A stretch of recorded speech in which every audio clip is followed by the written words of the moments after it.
Hello, it's Debbie Gilbert from the Business Awards show, and I'm also the founder of the Best Business Women Awards. And today I'm delighted to be joined by Jackie Groundsell. She is the founder of the 1230 Women's Company, which has now been going for 23 years. That is incredible. And she really is the queen of connections. So today we're going to be talking about the importance of networking, and Jackie has also judged awards, so I'm going to be picking her brains about some of the things that she looks for in an award entry. So, welcome, Jackie. Thank you so much, Debbie. It's an absolute delight to be here on the other side of things. I know, because we'll talk about your show as well, because you've got your own radio show, and you and I met many, many, many years ago. I'd say it's got to be over 10 years ago. Oh, And easily. Mm. we we connected because we love connecting people, and I think that was our little shared, commonality. So Yeah, yeah, yeah. let's go back to the beginning, Jackie, because you had a long and distinguished career. So tell me why you set up the 1230 Women's Company 23 years ago. I know. Well, it was actually marginally a bit longer than that because we officially launched in 2002. But it was by chance. I mean, really, because my background's, well, I was a secretary PA, and then I moved into Microsoft IT training. And when I started that business, in the very early days of that, I went on a 3-day business course, which was organised by NatWest. Met somebody there who in the end became my business partner with 1230. And we stayed in touch, and she contacted me one day and said, she'd come across this group of women who were in IT because she was web design, and they were meeting at Price Waterhouse at Charing Cross. The idea was it was in the evening, we'd have a drink. If things went well, there was the opportunity to have dinner as well. Would I like to go? So I said, no, thank you. I don't do all women's events. I don't do coffee mornings, etc., etc. So there was this, which I always sort of blame my dad from Yorkshire for these blunt comments. And so there was this silence. And bearing in mind that I didn't know her very well, anyway, cut a long story short, I went, dragged, screaming and shouting by the roots of my hair, which I really didn't want to go, but I was going because I felt that I wanted to maintain that and build on that relationship with her. So we went, and there were 27 women there. Funny how these numbers stick with you, isn't it? 27 women there. Nobody knew anybody at all. She and I were the only ones who knew each other vaguely. Things did go really very well, and it was such an eye-opener to me because my PA background was architects and quantity surveyors. I thought very much that I was in a male-dominated world and really hadn't given that side of things a lot of thought. But actually, because I'd been working with a charity and I'd also been working in IT on the end user side of things, I realized actually I was working with a lot of women. Anyway, so we decided that evening, yeah, this was good. Shall we do it again? Penny and I had vaguely talked about the possibility of sharing an office in Clerkenwell. And because we were in London, a lot of the women who were there, actually their businesses were based in London. So they said, well, why don't we do this again? Shall we meet for lunch? So we did, and we met in a little bistro called Little Bay, which sadly is no longer there. We met there. 35 women turned up. Um, Food was great, conversation was great, diaries were coming out, lots of stuff going out, and it was the most amazing thing to watch how this interaction and connections. So, shall we do this again? Why don't we do it in a month? Okay, so we do that. In between times, she and I were business advisors with what was then the Bromley Chamber of Commerce, and they asked us for some help, and we said, well, we have this lunch. So we had, I'm based in London Borough of Bromley, as you may know. So we had this lunch in Ferrari's in East Street, which no longer there, but and 54 women turned up. Mhm. And it again, amazing, amazing. And she and I actually didn't tell the people too much about our individual businesses because we were so overwhelmed and excited by seeing how it was all working for them. And we got to the point where we thought, actually, we need to do something a bit more positive about this. And a couple of the women in this big Bromley group said, well, we're in Orpington, could we run a group for you? So out came pen and paper, business plan, and we just grew from there. It grew organically. There was no, let's blinding flash of light in the middle of the night, let's do this group for women. It just happened because at the time, there were chambers of commerce, there were BNI, and there was just starting out another group called BRE, as was, which was along the lines. I don't know whether you came across them, Debbie, Mm. with Andy Lapata. Andy's going to be a guest on my radio show actually soon. Um, so, and we just grew from there, and we grew to an astonishing 32 groups, going from Manchester down to Dover and Falmouth. And that was it really. And obviously we set up training programs and opportunities for the women there, which was just absolutely mind-blowing the way it goes. I mean, it was so exciting. You know yourself how rewarding that is when you see everything working. And And that's I where and I where think it went. for the benefit of the listeners, this was quite a pivotal time for networking. I mean, Mm. I've been around for nearly 30 years as well. And No social media. no, there was no social media. There was really websites were emerging 20 Yeah. years ago. I mean, not all businesses had them, but actually the networking scene was very male dominated, wasn't it, Jackie, at the Yes. time? Yes. Very. And you were really a pioneer of female only networking. Yeah. And also, the word networking really had a bad reputation Mm, because at that time it was about selling.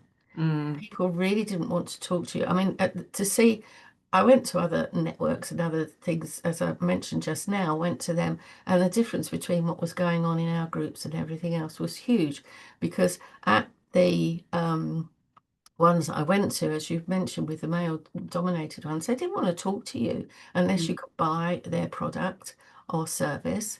And it had to be an instant sale. And with networking, it can be a very slow burn. And mm, developing that relationship can take time. mm. And I mean, I think there's a real difference the way that men and women network. Would you agree with that? I would, but dare I say, I think they're learning. There's a lovely, there's a lovely guy called Chaz Jordan. I don't know if you've ever come across him. And No. he used to run it in the early days. He ran a different type of network, but he ran a network, and I remember going along to that a couple of times. And the second time he said, "Shall we have a one-to-one, Jackie?" I said, "Oh yeah, that'd be great." So we did that. And after a little while, he said to me, "Do you know?" He said, "I thought to myself, who's this woman coming along to my group and standing up and talking about her network at my network?" And I said, "Well, did you not look to see what I did?" And he said, "Well, no, I didn't." So anyway, we had lunch, we had a really great time. And he said, "I don't suppose I can come to your meetings, can I?" And I said, "Yes, of course you can. We are female membership only. Obviously, we need to keep an eye on the demographics, but you'd be very welcome to come along," which he did. And he gave me from that one of the most glowing testimonials ever. And we're still good mates to this day. Fabulous story. Just Yeah. shows me, doesn't it? So, in terms of getting involved in your local community, that's something you've done a lot of because I came down many years ago to the Beckenham Business Day, which was Mm. absolutely fantastic. So, share with our listeners why it's so important to get immersed into your local business community and what you've benefited from doing that. Yes, well, thank you, Debbie. Yes, I was. I was chair of Beckenham Business Association for 10 years. I saw them through COVID with weekly Zooms, as well as doing our own weekly Zooms. So it was, I was completely zoomed out, as you might have done yourself. I think it's really important to be in the community I mean, I had a networking bingo event with Barclays Bank in Bromley on Wednesday. and we were talking about various things. And my contact there, she does a lot on the cyber and security side of things for people, and particularly the more mature people. Um, and locally, our councillor, Hannah Gray, and one of the other business owners here, Anna Marie Connolly, they have set up something called the Club with Dovetail, which opens on Monday. Now, I wouldn't have known about that if I hadn't have been immersed locally with people. Somebody contacted me the other day and said that the sausage shop is having an event. Can they contact you? Is it okay if they contact you about a celebrity coming? So, there's all sorts of connections that you can make with Clockwise in Bromley when they first launched, which is the Bromley Old Town Hall. I took their members of staff, their marketing member of staff, around Beckenham and introduced them to key people. And of course, that was a very welcoming opportunity for that person because everybody was really interested in what they were offering. Um, and similarly in Penge, because you touched on the radio show, that's weekly and that's held in Penge, just down the road from here. And we had somebody move into the office next door to us, had a meeting with him, took him round and introduced him to all the key people that I know in Penge. So, it's about building, you touched on the Queen of Connections, but it is about building those connections. And again, just kind of, from a selfish point of view, it's very rewarding to see how that works for other people. And I think it is extremely important. I mean, my son said to me the other day, "What's happening with so and so, Mum?" I said, "Do you know, I don't know. I've got a town centre team coming up later next week. I'll let you know." So, there's such a lot of stuff that changes. I expect similarly in your area, is it? Well, I'm relocated now to Somerset. So, Yeah. Oh, yes, I was forgetting that. yeah. So, I mean, I was like I did a lot with local businesses in Hertfordshire, knew the MP, knew the council people, kind of. Mm, But, I feel a bit out on the limb down here because I haven't really had the time to devote to finding out who the key players are here. I've done a bit of networking, but you know, I think it's a very valuable thing to do as a business owner because it really does mean that you know who the movers and shakers are, and you can help mm, support your local community. So yeah, absolutely. it's on my list to do a bit more of that next year. Let's talk about the radio show because you've had that a very long time as well. And what made you start that? And who are the sort of people that listen to that? Um, this is my third year. And I always remember the first time I went. It was so scary because, yes, I'd been a guest, but I'd never had been in charge of pressing buttons. And I was very fortunate with that. Sometimes how you can slog away at doing various things and hoping for that door to open and all the rest of it. But this happened really, I was really fortunate. I went to, there's a website called Bromley Hub, and when that was launched, they had an open event for that. And this guy was sat next to me and we were chatting. And it transpired that he was the owner of the station. So he said, "Do you know," he said, "I think my female listeners particularly would be interested in you. Would you like to come along to the studio and we'll have a chat?" That's what we did. And off I went. I always remember it was the 10th of January. I wanted it to be at 12:30, as you might imagine. And that's the other thing in the story was that we were originally the women's company and somebody tried to piggyback on us. And one of our managers said, "Well, we meet at 12:30, which was by chance. Can we do something with that?" So that's why we're 12:30. But just going back to the radio, I know it's served us very well, as you know. But with the radio, I wanted to do it at 12:30, and they said, "No, you can't." So so it's 2 till 4, but everybody has a 2-hour slot. So it wouldn't have worked with the schedule that they had. I'm on Mondays every Monday, 2 till 4, except bank holidays when I do Blast from the Past, which is a pre-recording of a show that I put through on that particular day. And a little bit like you, our shows are recorded, they are live, and they're recorded and go out in podcast the following week on our website and also on all the major podcast platforms. Um, Audience, oh, well, I know at least my husband's listening, so that's good. Uh, we get stats for the station rather than as individual presenters. What's the radio station, Jackie? Just The so that we radio station is called Love the TA Beat Radio. love to beat. Um, and my, as I say, I'm on 2 till 4 on a Monday. Mm. It's great. I mean, it's internet, and so we have a very wide reach. For example, I think you know Ali Meehan, don't you, in Spain? Yeah. Well, Ali was my guest last week. Where are we? Friday. No, Ali was my guest on Monday, um, all the way from Spain, and I've had people from Africa and all over the place because we're internet and do that. The criteria for being on the show is interesting people who have got something to share.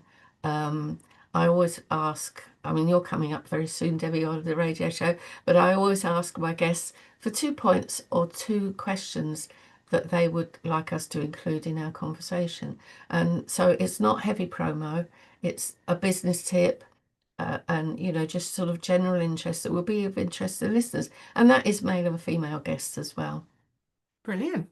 So let's go on to talk about awards because this Mhm. is the Business Award show. So Yeah, you're here because you've been a judge. You were a judge at the Best Business Women Awards a few years ago, and yeah, then also judged some awards as well locally to you. So, yeah. Jackie, when you're looking at award entries, what things are you looking for? What makes an entry stand out in a positive way for you? I think the way things are phrased when they put it depends very much on what the criteria is for the Mm, awards because they of do course. vary as you know. Mm, Um, I think what's enthusiasm needs to come out in their terminology for a start, and the fact that they are planning going forward. mm, If they haven't, if it appeals to me, for example, I'm a judge on the ABBA Awards this year, which I feel very honoured to do, which is the Above and Beyond Bromley Business Awards. Um, what the Again, funnily enough, Chas Jordan is on the is on the committee. Um, he looks at the applications before they get to us as judges, and sometimes he looks at them and he thinks, well, actually, that's they could be applying for a different award. So he mm, gets in touch with them in that sense. So I think, all those sorts of things are important that are ticked and flesh up to you as to the fact that are they actually applying for the correct award? mm, It's all very much like yours, very much on merit. Um, and the enthusiasm and the planning that they've got going forward and what their thoughts are for that business to go forward, I think is important. And where they are, I mean, with the ABBAs, they've got startups, so they won't have had too much history in that sense. But what is their background and how enthusiastic? I think the enthusiasm needs to come through, but sensibly. I mm. don't know. What about you? What flashes up with you? So I've just judged the Stevie Awards actually for the second year running. So they're a global awards. And for me, it's about backing up what you've stated in your entry, uh, Mm, but also being specific. So mm, I'm not a lover of people that put things like, we do a lot for charity. Well, yeah, that statement is meaningless. What do you yeah, do and who do you do it for and what's the yeah, outcome? yeah, Um, and people who make wild claims that you think, okay, how can you substantiate that claim? yes, I don't get involved in the judging in the Best Business Women Awards because I just don't feel that would be the ethical and right thing to do. But having judged other awards, and as I said, the Stevie Awards, I went and judged the Stevie Awards for the reason that I wanted to see what caliber of entries they received, bearing in mind most people pay upwards of $300 to enter. So a lot of money. And I thought to myself, let's see the caliber of entries that they get. And I was expecting it to be very high. And I was bitterly disappointed. It was not high really. at all. They No, just got the money. the standard of entries was low. Well, Mm, what I would say about the Stevies is that their criteria is very strict. And like us, it's done on a scoring system. mm, And that's good because only the best are getting through, and only the best people are getting awards, and the ones that have actually done a proper entry and actually put the effort in. Mm, But I was interested to see if people paying that kind of money, they would make more of an effort with their entries, because we charge a very small entry fee to enter the Best Business Women Awards.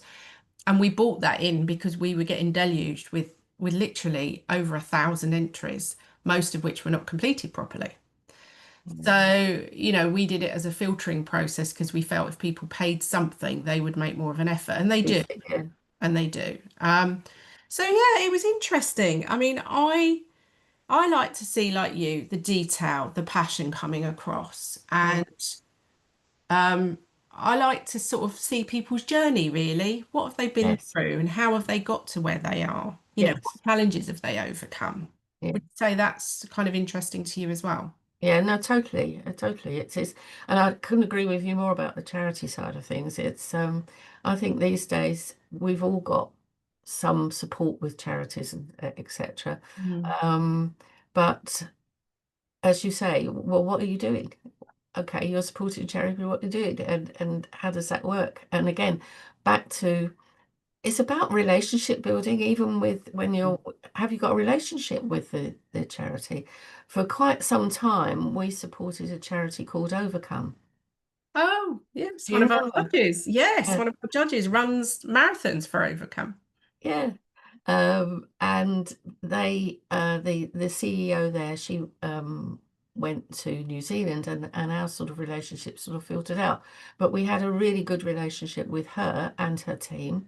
And it's a charity that supports people who are affected by ovarian cancer. And that's not just the patient themselves, obviously, because it's wider than that. But yeah, I mean, it was great. We did amazing fundraising events for them. We had one at the Gherkin. I don't know if you came to them, one in Canary Wharf. Um, Jenny Agata. I don't know if she still is, but Jenny Agata was the patron at the time. And I always remember the very first time I met her at the event, we were in the Gherkin, and she said to me, Jackie, is there anything I can do? Do you want any washing up done or anything like that? And I thought, wow, you really are. You forget that people up there with the stars and all the rest of it are still human like us. I know. And you used to run the most phenomenal events in central London. I came to one of the Yeah. events that you did, and I spoke at one many, many years ago. Mm. Um, and they're incredibly tough, aren't they, to put on these events and organise?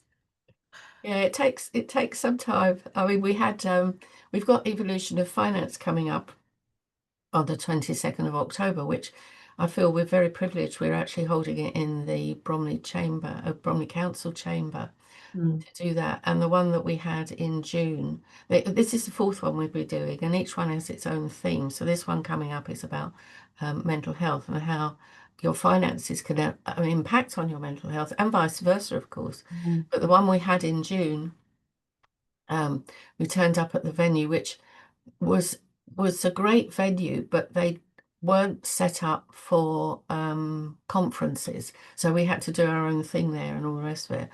Turned up the I'd got somebody to deliver all our stuff there. We had to take our own projector and everything else. And as he walked away, he said they've got a power cut. And I went, oh yeah, fine, thinking he was winding me up. But they had got a power cut, and the power cut was in the whole of the building for about 3 hours. So Oh my God. So what did you we do? not a lot, except bite my nails. We Oh, couldn't do anything because we couldn't get into the room. I mean, we only had half an hour to set up, which, as you know, ordinarily is not very long. Given that we also had to set up the projector, the screen, and all those sorts of the food and everything ourselves anyway, that was pretty tight. mm. Um, and we couldn't go in because it was up on the first floor, and to get there it was pitch black. The person there took me up by torchlight. It was absolutely, she said, we can't let anybody in because there's, slippage and all the rest of it. So everybody turned up at the same time. So people coming turned up, people to set up turned up. Oh, it was, oh, I mean, what's so great, and this is what you were talking about, the community. There were about half a dozen women there who I knew well. and they came up and they said, Jackie, what can we do? And they just mucked in and helped get set up and everything, and we got going. And once we got going, it was all right, and it was so hot in the room as well because we couldn't get in to sort of aerate it, as it were. But stuff happens. We had various meetings in the past, particularly in town. No, I was going to say that's not fair to say that, but we've had things like the restaurant burn down, go into liquidation. And of course, nobody tells you these things. Why would they tell you? They don't give you notice. Oh, by the way, because they're dealing with all that themselves. And it's how you. I mean, that's with the host when they've come for interview. One of the questions is, what would you do if your venue was closed and you couldn't access it? And if they don't know what to do, then that's no good, is it? No, you've got to have something up your sleeve. So, as the Queen of Connections, let's talk some networking tips now. So, I actually want to start with networking no-nos. What's networking no-nos, Jackie? What shouldn't people never do at networking events? Thrust a business card at somebody. Hello, my name is Jackie Groundsell. I'm 12:30. You never ever do that. And I've seen people do that. I had that. I had that happen. An event I went to, and it was in the evening, and I was just leaving, and there were these two ladies chatting together, and I smiled and walked on, and that one of the women, she ran after me. She said, "Have my card," and I said, uh, "Why would I want your card?" So she said, "Well, you organise events and I organise events and I could do it." And I said, "Yes, but I was tired and feeling a bit contrary, I must confess." Uh, and I said, "But why would I want your card?" Mm. So I didn't get anywhere. So I said, "Okay, here's my card." As I went out the door, there was a bin. I put a card in the bin. So yes, I was being a bit contrary, and perhaps I might deal with that a bit differently now. But definite no, no, you do not thrust a card at somebody. You get into conversation, get their card or their flyer or whatever they've got, and then go from there. Because you're building a rapport, aren't you? You are. What about the people that say they come to one event and then they say networking doesn't work? Right. Okay. Got another little story, as you might imagine. Somebody who actually came to two events. She said, "This is the second event I've been to and nothing's happened. I haven't got any guests." And she was something to do with catering. And I said to her, "Have you spoken to that lady over there in the corner?" And she said, "No." And I said, "Well, and her husband have a printing company in the city. Their biggest client is Jamie Oliver." Mhm. So I said, "Would you like me to?" And the lights went on. I said, "Would you like me to introduce you?" "Yes, please." So Oh, you just never know where it's going, and I think perhaps people need some support in how the best way is to mhm. go about networking. And somebody who's never done it before, just stepping inside the door can be the hardest thing, can't it? Yeah, definitely. I can remember the very first networking event I ever went to. I was so nervous. Yeah. Um, and what would you advise people to do if they've never done networking before or they're very early on in their journey?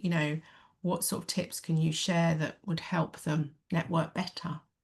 Yeah, well, I'm working on some consultancy stuff, so I would say watch out for information on that and the support. But apart from that, another example that I give is sometimes when people are just starting out, they go in and they find a little gang of people, if you like, chatting away, and they don't open up. I mean, generally speaking, with seasoned networkers, they will open up and welcome somebody in to join their conversation. But it does happen that sometimes that doesn't. And Mm, so the question I then say, what would you do if you found this group of people? How would you manage that situation when you come in? I've had responses like, "Well, I'd just go up and barge in." Or, I mean, that to me doesn't work because you don't know what they're talking about. They could be mm. sealing that $1 million deal. You don't know. Or they might just be horrible people and you don't want to talk to them anyway. But my advice on that situation would be, okay, likely to be somebody else in a similar situation on their own, or find the organizer, or get in the coffee queue, or as ladies, good conversations strike up in the loo, don't they? When you're washing your hands and the water splashes you, or something like that. So don't get concerned about people who don't open up. just walk away, and eventually you'll find, find the host, find the person who's organising it, or in advance, if you've never been before, contact the organisers and say, look, I've not been before. Can you keep an eye open out for me, or what would you suggest? And do Mm. it that way. So, and I think certainly our events, and I know yours as well, Debbie, that they are very welcoming in that way, but not always. No, not always. I think you made an important point about the organizer and contacting the organizer before you go so that you've had that conversation with them and told Mm, them a little bit about your business and the kinds of people that you're looking to connect with, mm, and that they would take that on board and hopefully introduce you to people, in the yeah, room that you have synergy with. yeah. Which brings me on to talk a bit about following up, because there is a saying that the fortune is in the follow-up. So, what would you advise people to do when they leave a networking event to do? Absolutely. That is the hot tip, isn't it? Always follow up. If you're having conversations with people, I mean, people say, oh, we've got 200 people coming to our event. Yeah, you may have, but you can't talk to everybody. So No. the key people that, I mean, it's changed a little bit, but a little while ago I was going to events and people hadn't got business cards or flyers on them. They were all going, oh well, I'm LinkedIn, click up a bit. That's fine, but supposing the broadband's not working, supposing the Wi-Fi's not working, and tangible, something that you can actually put your hands on, and a business card or flyer. I think people are going full circle again and getting back to having business cards or flyers. Um, but in your conversations, you may think, well, actually, I can't do any business with this person. There's nothing of value going on there. Don't dismiss it. Never dismiss anybody, because, like that printer lady, her client was Jamie Oliver. You Mm. just never know who knows who. So follow up with, obviously, you're going to have your favorites, if you like, that you think, yeah, this is going to work. If you say to them, I'll give you a call tomorrow, or I'll drop you an email, make sure you do. And also ask them if it's okay, if you've got a newsletter, that you add them to your newsletter, and make sure you've got the confirmation of that. Mm. Um, so if you've got your diary with you, my suggestion is always, whether that's on your phone or hard copy thing, um, make your appointment at that point, because we all go off the boil a little bit, and it's very easy to get drawn up the following day in other stuff. So if you've got a diary situation with you, let's book a coffee for whenever, or shall we do it afterwards, or something. But the follow-up is crucial. Couldn't agree with you more. And it may not go anywhere. You don't No, but it can go somewhere in a year's time. It's really weird. exactly. You can meet somebody Yeah. and Yeah. you think, oh, they do such and such. And then a year later, someone says, do you know someone? And I end up thinking, oh, do you know what? I met somebody who does that. Let Yeah. me look. So I Yeah. kind of think business cards are still very relevant. And I'm with you Yes. on that Yeah. because if I go to an event and yes, I use my phone to connect with people on LinkedIn. Mm. However, that puts you just straight into my LinkedIn contacts. That's, fine. However, me trying to remember who I connected up with that night on LinkedIn, I'm never going to remember that. Whereas Yeah. if I've got a pile of business cards when I come away, I normally like to write a little note on the card. Yes. Which is why I hate black business cards or cut Yes. cards that you can't write on. And hard, shiny ones. Yeah. The glossy ones. I don't like Yeah. that. So I love a good white background or light coloured background business cards to write on. And I'll Mm. write a little note on it usually. And then I come Mm. back and I'll go through the cards the next day Yeah. and work out who I'm going to connect with on LinkedIn and who I'm going to connect up with people I know and da da da da da. Mm. I think I firmly believe I'm still with you on this, that business cards still have a role to play, even though I've had it said a lot recently to me. Oh, business cards. Oh God, no, I don't bother with those.